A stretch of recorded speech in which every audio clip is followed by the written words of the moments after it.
آپ دیکھ رہے ہیں تناظر فرخ سہیل گوئندی کے ساتھ۔ السلام علیکم ناظرین، میں ہوں فرخ سہیل گوئندی۔ پاکستان کی سیاست کو ہم 3 فیزز میں تقسیم کر سکتے ہیں۔ 1947 سے 1970 تک جب سیاست بالائی طبقے اور چند خاندانوں تک محدود تھی، اس کے بعد 1970 کے انتخابات نے سیاست کے اس بت کو توڑا اور سیاسی قیادت اور سیاست عوام تک چلی آئی۔ لیکن 1970 میں ضیاء الحق نے مارشا لگایا اور اس کے بعد 1985 میں جو غیر جماعتی انتخابات ہوئے، اس نے سیاست کے اس رجحان کو پھر بدلا اور پاکستان کی سیاست چند خاندانوں اور چند محدود لوگوں تک اور بالائی طبقے تک منتقل ہو گئی، اور آج تک یہ رجحان پاکستان کی سیاست میں چل رہا ہے۔ ہمارے آج کے مہمان پاکستان کے سابق وزیر خارجہ، سابق اسپیکر اسمبلی جناب گوہر ایوب خان ہیں، تو کرتے ہیں ان سے پاکستان کی سیاست اور اس سارے مسئلے پر گفتگو۔ السلام علیکم گوہر صاحب۔ وعلیکم السلام۔ کیسے ہیں آپ؟ ٹھیک ہیں؟ اللہ کا فضل، آپ ٹھیک؟ اللہ کا شکر، تھینک یو۔ گوہر صاحب، آپ نے کیوں سیاست میں آنے کا فیصلہ کیا جب ایوب خان صاحب کا عروج تھا اور آپ ایک دم نظر آنے لگے پاکستان کے سیاسی سرکلز میں؟ میرا کسی قسم کا ارادہ نہیں تھا سیاست میں آنا۔ جی، سیاست جتنا دور رہ سکتا تھا میں نے کوشش کی۔ میں دراصل فوج میں گیا جی، اور پاکستان ملٹری اکیڈمی سے سلیکٹ ہو کے رائل ملٹری اکیڈمی سینڈس بھیجا گیا اور واپس آیا تو اپنے کورس جو میرا تھا 1956 7 اکتوبر کو کمیشن ہوا، تو فرسٹ مجھے رکھا گیا اس کورس میں۔ تو میں اپنی فوجی جو تھی پیشہ اس میں مصروف، اور جب میرے والد پریزیڈنٹ ہو گئے ان کے ساتھ، میں اس سے پہلے ایز کمانڈ چیف ان کا اے ڈی سی تھا اور پھر پریزیڈنٹ ہوئے تو ان کے ساتھ چیف مارشل لا ایڈمنسٹریٹر اور پریزیڈنٹ، میں ان کے ساتھ اے ڈی سی تھا۔ جب صدر وہ بنے تو اکتوبر سے لے کے تو تقریباً جنوری 6-7 تاریخ تک 58 اکتوبر اور جنوری 59 تک میں اے ڈی سی تھا ان کے ساتھ۔ بحیثیت اے ڈی سی فوج کے سربراہ کے میں نے بہت سیکھا، ٹریننگ ایریاز، ایکسرسائزز، کانفرنس میں بیٹھنا، نوٹ لینا، ہر چیز جو آج کل پھوپھا ہے وہ اس وقت نہیں ہوتی تھی۔ تقریباً اے ڈی سی ٹیلیفون آپریٹر بھی تھا، دھوبی بھی ہوئی تھا، ملٹی پرپز کام ہوتا، ہر چیز جو تھا اے ڈی سی کرتا تھا۔ گن مین بھی تقریباً وہی، سیکیورٹی کا وہی انچارج، اور ٹیلیفون آپریٹر بھی ہوئی۔ تو اس پہ بہت سیکھا، کانٹیکٹ ہوا، رابطے ہوئے سینئر آفیسرز کے ساتھ ایک قسم کا، اور ہر کسی کو انکل وغیرہ تو نہیں کہتے تھے، لیکن وہی فوج چھوٹی تھی اور ذاتی تعلقات تھے، وہ بہت میں نے اس سے سیکھا بھی۔ لیکن جب اے ڈی سی پریزیڈنٹ کا بنا تو دروازہ کھولنا، سلوٹ لگانا، جا کے مہمان کو گول کمرے میں بٹھانا، پھر صدر کو کہنا آ گئے، واپس سلوٹ کیا، گاڑی میں بٹھایا، پروٹوکول، یا کھانے کے ٹیبل کے اوپر کون بیٹھے گا، کدھر بیٹھے گا، وہ ٹیبل پلان بنانی۔ تو میں نے والد کو کہا جی یہ کام مشکل ہے، نہیں، میرے لیے نہیں ہے یہ کام، مجھے واپس پلٹن جانا چاہیے۔ تو میں واپس اپنی پلٹن لاہور چلا گیا۔ تو 62 میں ہم لوگ یہاں ویسٹریج میں تھے، جہاں 111 بریگیڈ ہے، اس وقت صرف ایک پلٹن ہوتی تھی، آج کل 4 ہیں وہاں۔ تو آہستہ آہستہ مجھے یہ چیز آنے شروع ہو گئی کہ میرے والد تو سیاسی آدمی ہیں اور یہ رہیں گے سیاست میں، اور جب سیاست نہ ہوئے تو میں تو فوج میں ہوں گا، اور اس کے بعد کیا ہوگا کہ میرا رینک تقریباً میجر کے لگ بھگ ہوگا جب یہ فارغ ہوں گے۔ تو جس کورس میں میں جاؤں گا، اگر وہ سٹاف کالج ہوا، این ڈی سی ہوئی، جہاں بھی ہوا، پلٹن میں ہوا، گیرزن میں کوئی ہوا، تو آ کے تقریر کوئی کرے گا، لیکچر کرے گا کسی سبجیکٹ پہ، اور ضرور ایوب خان کے اوپر وہ نکتہ چینی کرے گا۔ نکتہ چینی کرنی تو میرے پاس 2 ذرائع تھے، یا ڈیفینڈ کریں یا اٹھ کے ادھر ہی کہوں گے تم کیا باتیں کر رہے ہو، تیاری کر کے نہیں آئے ہو، فضول باتیں کرتے ہو۔ جس طرح آج کل آپ دیکھیں بڑے انٹلیکچوئلس کہتے ہیں ایوب خان نے مارشل لا لگایا، تو میں اٹھ کے کہتا آپ کیا باتیں کرتے ہیں، تقریر کرنے آئے تو سبق پڑھ کے آتے، مارشل لا تو لگایا اور کانسٹیٹیوشن کو ایبروگیٹ تو جنرل اسکندر مرزا نے کیا، تو کیا ہمیں کیا سکھا رہے ہو؟ اسے درم بھرم ہو جاتا ہے، 300-400 افسر بیٹھے ہوئے، جرنیل آگے بیٹھے ہوئے، میرا خیال ہے سیدھا میرا کورٹ مارشل یا ادھر سے ٹرانسفر کہیں اور۔ یا اگر میں یہ نہ کرتا تو باقی افسر مجھے باہر نکل کے ٹی بریک میں کہا بڑے پھندے خان بنتے ہو، ضرورت نہیں تھی تمہارے میں کوئی اپنے باپ کو بھی ڈیفینڈ کرنے کی، تو میں خراب ہی ہوتا، تو استعفیٰ دے کے نکل جاتا۔ اس عمر میں جس پہ اور کام کرنا شاید مشکل ہوتا. تو میں نے یہ فیصلہ کیا اور میرے والد کہ آپ ریزائن کر کے آ گئے. لیکن اس دوران آپ پر بڑا یہ پاکستان کی سیاست کا بڑا ایشو تھا گندھارا انڈسٹریز کا. ہاں, گندھارا انڈسٹریز تقریباً وہ بلائزڈ کیا, جنرل ایوب خان نے اپنی فیملی کو, آپ کو انوالو کیا, آپ کے سسر اس میں تھے. نہیں, اب دیکھیں, آپ اگر ادھر کوئی بھی گھر ہے اسلام آباد میں آپ خریدنا چاہتے ہیں, آپ کو کون روک سکتا ہے؟ پرائیویٹ, میرا گھر آپ خریدنا چاہتے ہیں تو مجھے کوئی تو نہیں روک سکتا, کوئی نکتہ چینی کر سکتا ہے نہیں جی اس کا جو ہے ماسٹر پلان کے اندر نہیں آتا, یا اس کا جو ہے ٹیلی فون کنیکشن ٹھیک نہیں ہے, یا ٹیلی فون بلز یا بجلی کے بلز نہیں پے ہوئے, یہ رکاوٹ ہو سکتی ہے. بات ہی تو نہیں. جنرل موٹرز پرائیویٹ کمپنی تھی جی, سرکاری تو نہیں تھی, ٹھیک ہے, پرمٹ نہیں تھا, اور وہ بیچنا چاہتے تھے. لیکن پریزیڈنٹ کے بیٹے کا انفلوئنس تو ہوتا ہے نا پریزیڈنٹ کا بزنس میں, پاکستان جیسے ملکوں میں. Business democratic country like Europe. No, business میں یہ ہے کہ جنرل موٹرز ایک انٹرنیشنل کمپنی ہے. ٹھیک ہے, اگر انٹرنیشنل کمپنی کا بورڈ آف ڈائریکٹرز بیٹھ کے جو ہائیسٹ بڈ آتی ہے یا جس سے آتی ہے تو ان کو دیں گے, کسی کو وہ فیور تو نہیں کریں گے, کیونکہ ان کی اپنی بورڈ جو ہے گورنمنٹ تو نہیں تھی, اسٹیٹ رن آرگنائزیشن تو نہیں تھے. لیکن اس وقت کی جنرل موٹرز یہاں سے نکلنا چاہتے تھے کیونکہ میک ٹرکس کو حکومت نے منوپلی دے دی تھی. جی بالکل ایسے, اور اس کی وجہ سے, اور جب ہم نے لی تقریباً وہ سنکنگ آرگنائزیشن تھا, اور اس میں صرف 1 یا 2 نکات ایسے تھے جو گورنمنٹ نے چھوڑ دیے یا ان سے رہ گئے تھے جب منوپلی دے رہے تھے میک ٹرکس کو. ہائسنس کی تھی, اور وہ یہ تھا کہ جو پاکستانی باہر ہیں سیٹلڈ, وہ اپنے پیسے سے گاڑیاں, کارز یا ٹرکس لا سکتے ہیں. یا بونس واؤچر اس وقت ہوتا تھا, $1 کی قیمت اس وقت روپے کی تھی, $3.72 کا ڈالر تھا, اور بونس واؤچر کے اگینسٹ وہ $10 آپ مارکیٹ سے لے سکتے تھے. تو یہ تھا کہ بونس واؤچر پہ آپ ٹرک منگا سکتے ہیں, یا جو باہر سے پاکستانی ہے تو اس کی قیمت تقریباً 3 گنا چڑھ جاتی. تو اس پہ ہم نے پھر آگے سے چلائے پروڈکٹ کو. لیکن اس کو بڑا اس وقت کا ایشو تھا. اور دوسری بات جو پاکستان کے لوگ آج بھی اس میں دلچسپی رکھتے ہیں جنرل ایوب خان صاحب کے حوالے سے, کہ ان کے امریکیوں کے کنیکشن سکندر مرزا کی کانسٹیٹیوشن کو توڑنے سے پہلے ہو چکے تھے 54 میں.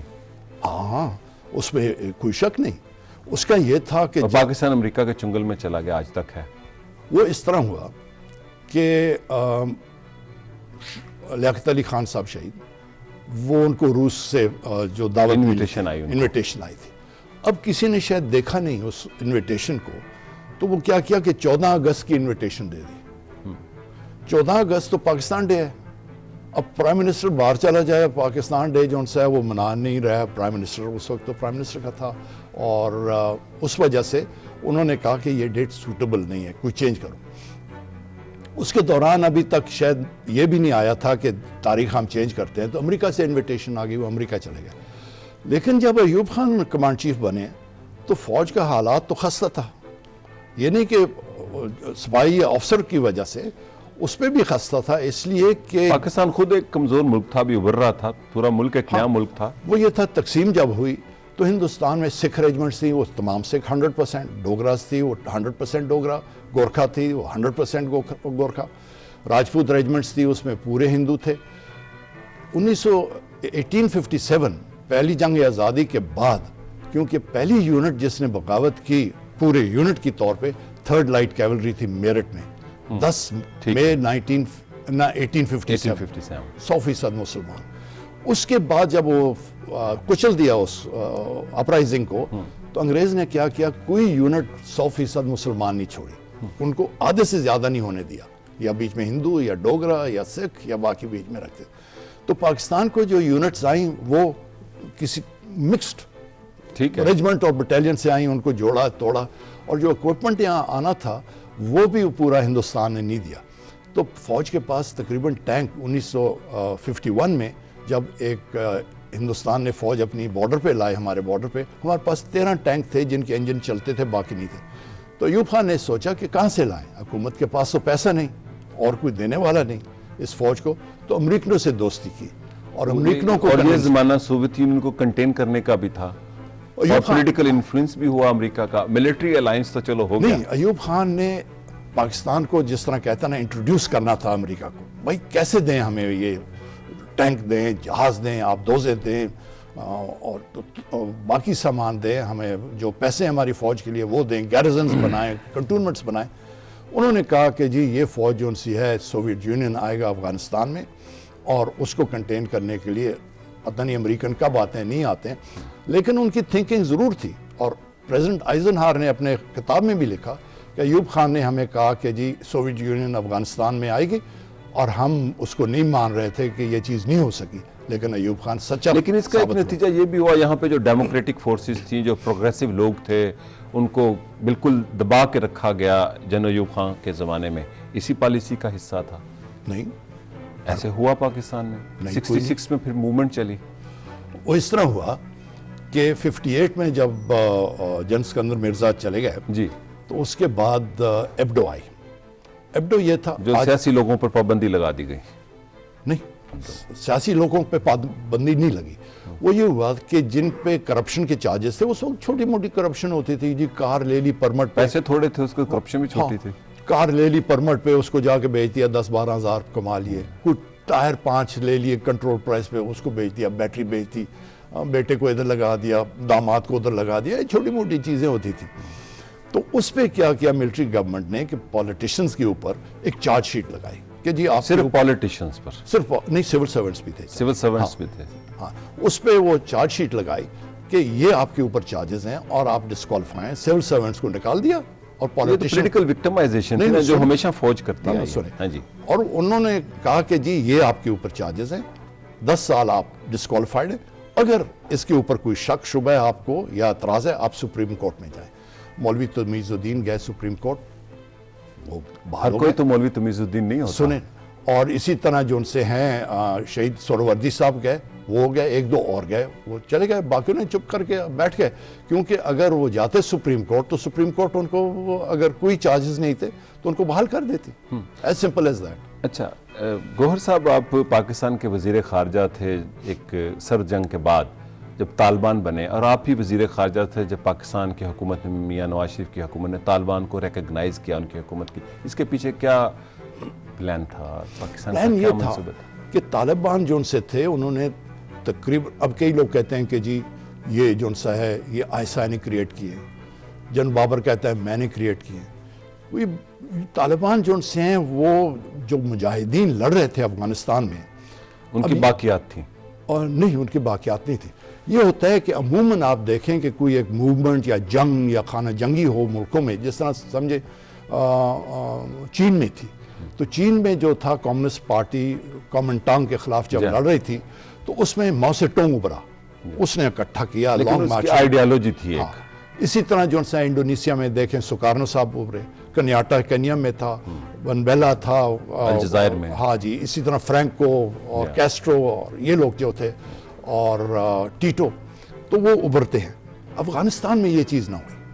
ہر کوئی اپنے قبیلہ اپنی پارٹی کے الگ الگ تھے، کوئی ایک سینٹرل لیڈرشپ نہیں تھی. ٹھیک ہے. اس کی وجہ سے روس تو خیر چلا گیا، لیکن یہ جو مجاہدین تھے وہ پھر ان کے جانے کے بعد آپس میں لڑنے شروع ہو گئے، اور اس کی وجہ سے یہ طالبان بھی آگے نکل آئے، اور یہ نکلے زیادہ جو ان سے کندھار سے. اور آپ دیکھیں کہ سوائے 3-4 جگہوں میں جہاں انہوں نے ہتھیار استعمال کیے، باقی تقریباً علاقہ جو ان سے انہوں نے، کیونکہ جو مجاہدین تھے ان کے اوپر چارجز تھے کہ جی انہوں نے پیسہ کمایا ہے، انہوں نے پشاور میں، کوئٹہ میں، دبئی میں تو آپ نے اس لیے ان کو تسلیم کر لیا کہ انہوں نے قبضہ کر لیا زیادہ افغانستان پر؟ نہیں، اس کے پیچھے پاکستان ایک بہت بڑی ذمہ دار ریاست ہے. وہ اس طرح ہوتا ہے، آج تک اس کے ہم سزا بھگت رہے ہیں. وہ اس طرح ہوتا ہے کہ کسی ریاست، کسی پارٹی کو یا کسی حکومت کو آپ نے تسلیم کرنا ہو، ریکنائز کرنا ہو. طالبان کا اس وقت 85% کنٹرول تھا قندوز تک، اوپر سے مغرب سے ہوتے ہوئے اوپر میامے سے ہو کے قندوز تک، سوائے ان کے جو تھا ایک بدخشان کا صوبہ ان کے پاس نہیں تھا، باقی تقریباً 85% طالبان کے پاس تھا. ریکنائز کرنے کے لیے، تسلیم کرنے کے لیے 3-4 چیزیں ہوتی ہیں. ایک دیکھنا پڑتا ہے کہ جی دارالخلافہ کس کے پاس ہے؟ دارالخلافہ طالبان کے پاس تھا. امن ان کے کنٹرول کے نیچے ہے کہ نہیں؟ امن ان کے کنٹرول کے نیچے تھا.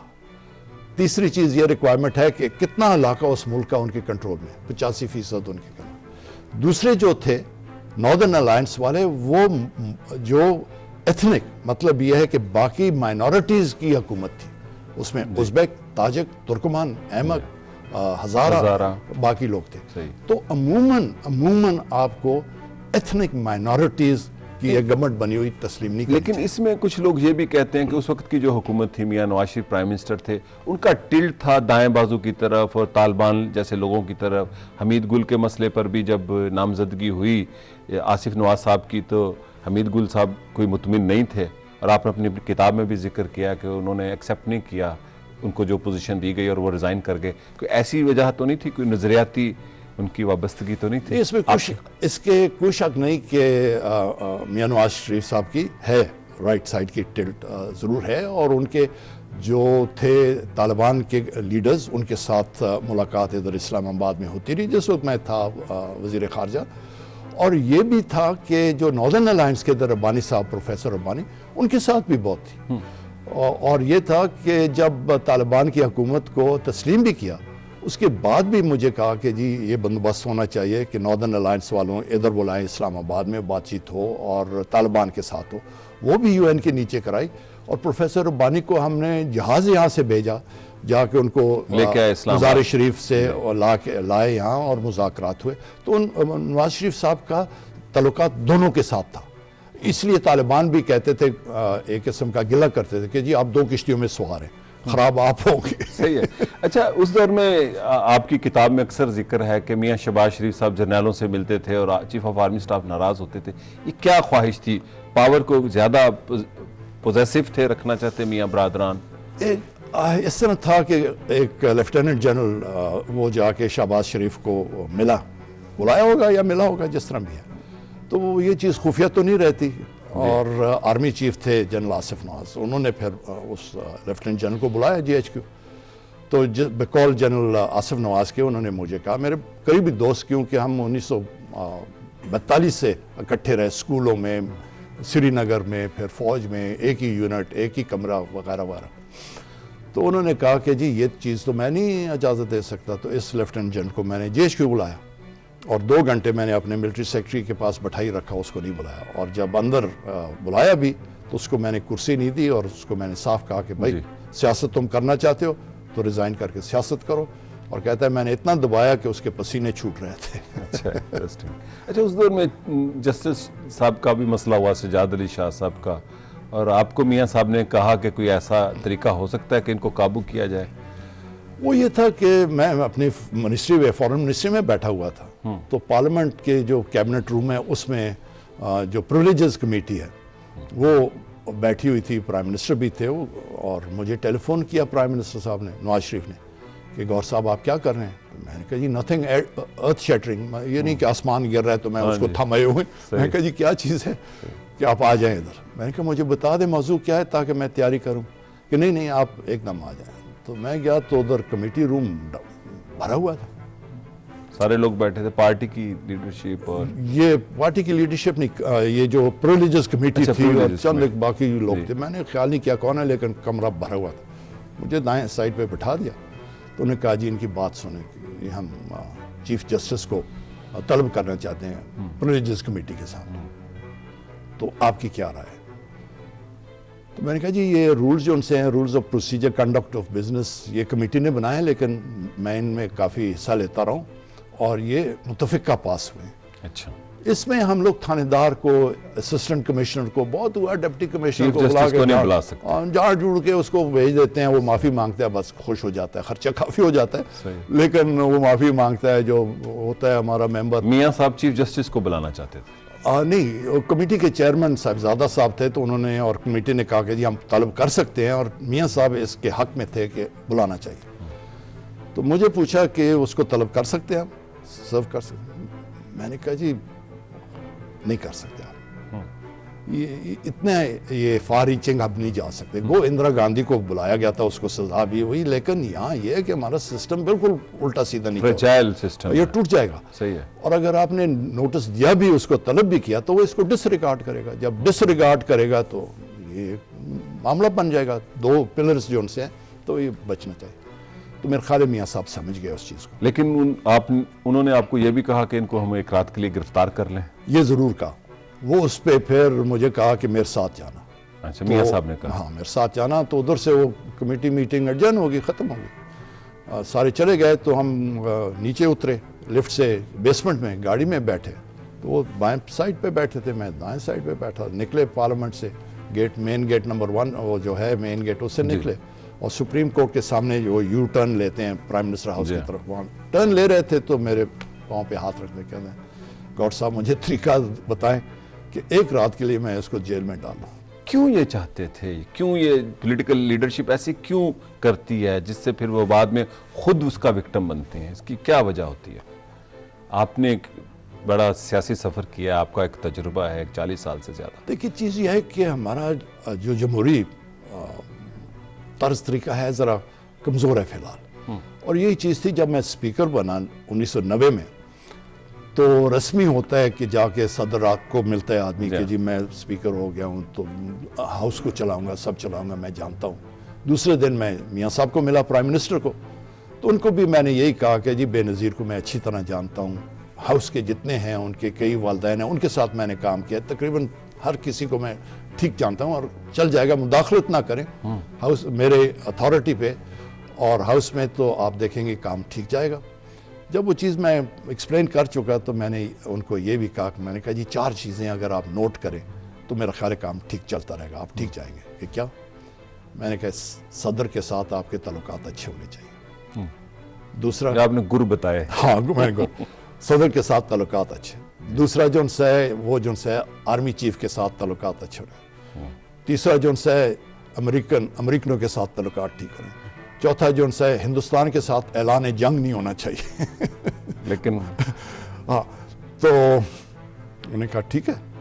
اور 5-6 مہینے کے بعد لیکن کچھ بھی نہیں اس پر ہوا. انہوں نے کسی آپ کی وہی بات ہوئی نا, پریزیڈنٹ کے ساتھ بھی پنگا لے لیا. ہاں جی, یہی چیز chief of army staff chief کے ساتھ بھی کیا. امریکنوں کو 9 ماہ اوکلے جو تھا, رابرٹ اوکلے, اس کو ان کا سفیر تھا یہاں, اس کو نہیں ملتے تھے. وہ میرے پاس آتا تھا, خط کتابت یا جو اوائڈ کرتے تھے اس کو, وہ اوائڈ کرتے. تو میں نے ایک دن کہا, میں نے کہا جی آپ اوکلے کو خراب نہیں کر رہے ہیں, آپ دراصل یہ روز لکھتا ہوگا کہ میں جی درخواست کرتا ہوں مجھے پرائم منسٹر, اور وہ واشنگٹن بھیجتا ہوگا, وہ سیدھا واشنگٹن بھیجتا ہے, وہاں پریزیڈنٹ تک چیز جاتی ہوگی, ایک نیگیٹو چیز آپ کے اوپر آتی ہے.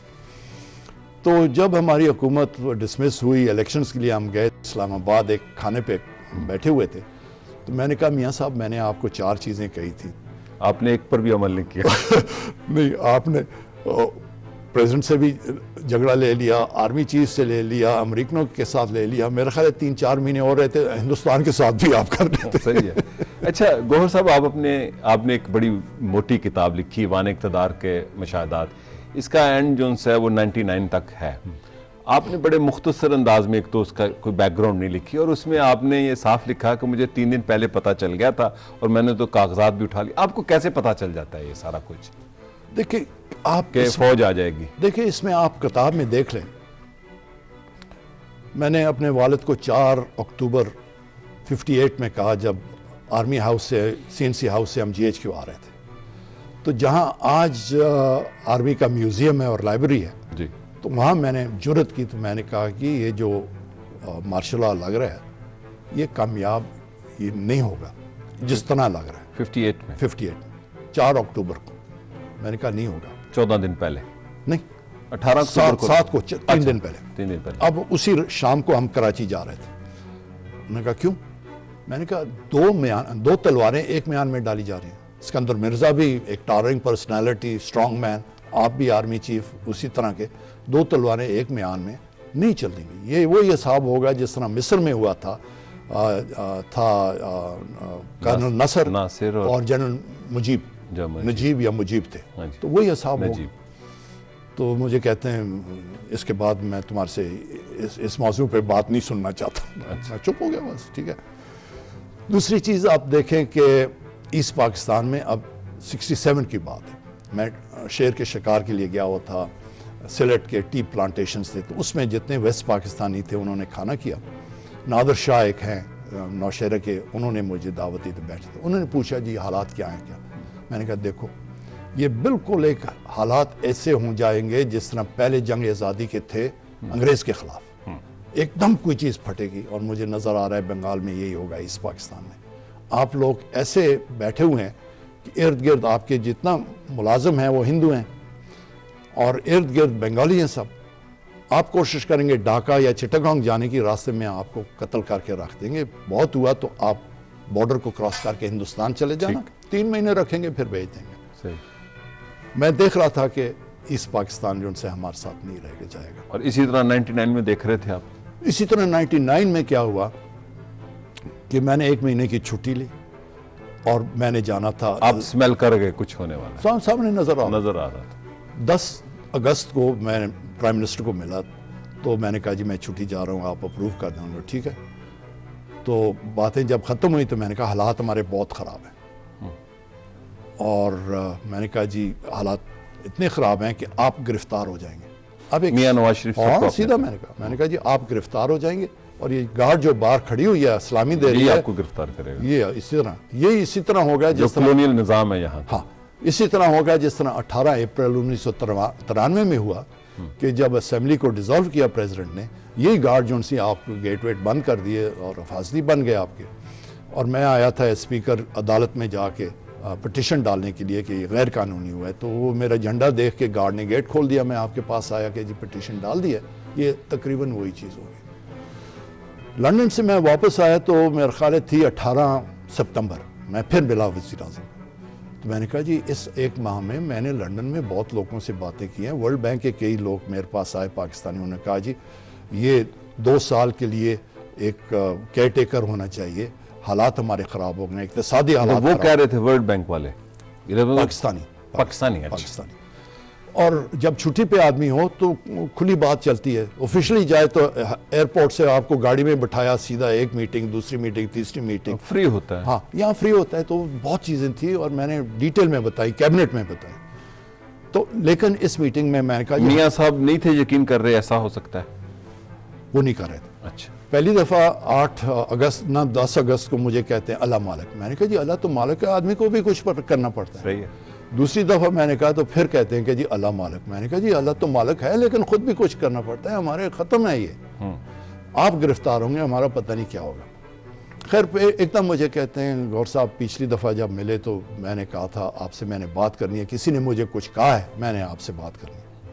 تو اس وقت میں نے کہا جی ابھی بات کریں کیوں؟ انہوں نے کہا کہ جی میٹنگ ہے. میں نے کہا یہ میٹنگز نے ہمیں خوار کیا ہے، بیٹھے میرے ساتھ بات کریں، کیا بات ہے؟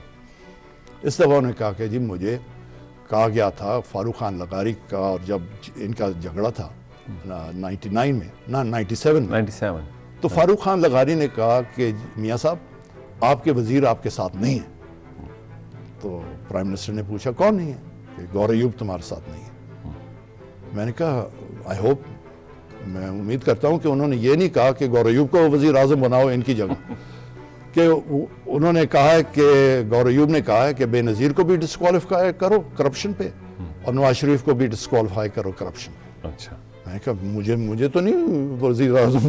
میں نے کہا کہ مجھے بناؤ. کہ نہیں یہ نہیں تھا. میں نے کہا میاں صاحب پرائم منسٹر صاحب یہ تقریباً نومبر دسمبر 97 کی بات اور یہ آ رہی ہے سپٹمبر 99، تقریباً 21-22 ماہ مجھے آپ وزیر فارن منسٹر بھی رکھتے ہیں، اور آج بتا رہے ہیں اور مجھے واٹر اینڈ پارک کے وزیر رکھتے ہیں اور آج مجھے بتا رہے ہیں. میں تو یہ چیز نہیں چھوڑتا. مجھے آج ابھی اپنا آدمی جو بہت قریبی آپ کے ابھی جاتے ہیں فاروق خان لغاری کے پاس پوچھنے کے لیے کہ یہ بات ہوئی. میں نے کہا بالکل نہیں ہوئی. مجھے افسوس یہ ہے کہ آپ نے یہ 22-23 ماہ اپنے ذہن میں رکھی اور یہ چیز آپ کو جس وقت مجھے دیکھتے ہوں گے یا کوئی ہوتا ہوگا تو آپ کے کھٹکاتی ہوگی کہ یہ ایسا آدمی ہے میرے خلاف ایسی بات کی. نہیں بھول جاؤ ختم ہے. میں نے کہا میری طرف سے تو ختم نہیں ہے، آپ کی طرف سے ختم ہوگی. مجھے تو افسوس ہے 99 میں بھی یہی صورتحال ہوئی، انہوں نے یقین نہیں کیا آپ کے کہنے. نہیں اور میں نے کہا کہ مجھے آدمی دیں. خیر نہیں بھول جائیں آپ، یہ ہے فلان ہے، بالکل ذہن پہ نہ لائیں. میں کہ ذہن پہ کیسے نہ لائیں؟ آپ نے آج کیوں اٹھائی؟ مجھے اسی وقت نکالتے جب کسی نے بات کی، سامنے کنفرنٹ کرتے، فاروق خان لغاری کے سامنے کرتے، مجھے فارغ کرتے آپ. یہ کیا بات ہوئی؟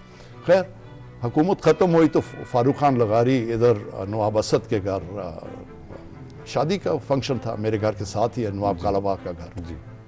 میں نے فاروق خان لغاری سے پوچھا، میں نے کہا یار میرے ساتھ تو تماشا بنایا پرائم منسٹر نے. کہ کیا کہ یہ بات کی؟ کہتا ہے نہیں میں تو کبھی ایسی بات ہی نہیں.